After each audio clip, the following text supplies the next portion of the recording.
Welcome back to the Virtual CISO. My name is Olivia. In the last episode of Compliance, Controls and Confidence, we set the foundation for why compliance frameworks exist and how seasoned security leaders think about them. In this episode, we are focusing on one of the most widely referenced and misunderstood framework in modern organizations. It is the famous SOC 2. SOC 2 plays a crucial role and is key on how organizations establish trust with customers, partners, and stakeholders.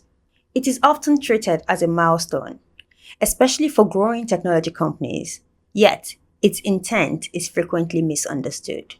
At its core, SOC 2 is an assurance report.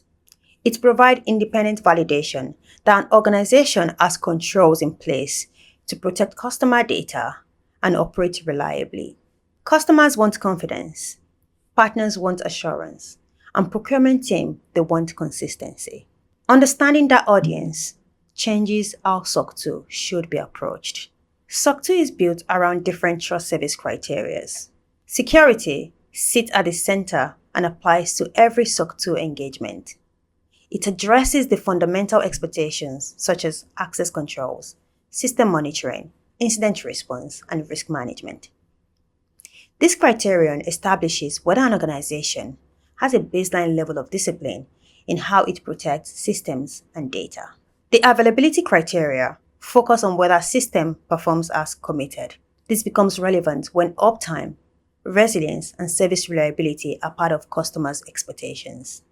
Then you have confidentiality, which addresses how sensitive information is protected and when it's not intended for public disclosure. We also have processing integrity, which applies when systems are responsible for processing data accurately, completely, and in a timely manner. The last but not the least of the trust service criteria, we have privacy, which addresses how personal information is collected, used, retained, and disposed. Each criterion reflects a different trust conversation. Mature organizations resist the temptation of including every criterion. Instead, they align scope with reality. They consider how their systems are used, what commitments are made to customers, and which risk matters the most to the business. SOC 2 becomes less effective when it is driven by ambition rather than accuracy. Another common challenge arises from treating SOC 2 as a security-only exercise. In practice, SOC 2 spans engineering, legal, operation, human resources, and leadership. Controls rely on shared ownership.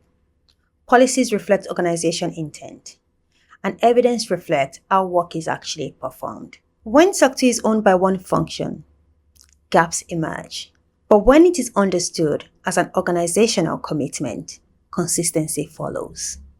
Experienced security leaders approach SOC 2 as a reflection of how the organization already operates. Controls are designed to support real workflows.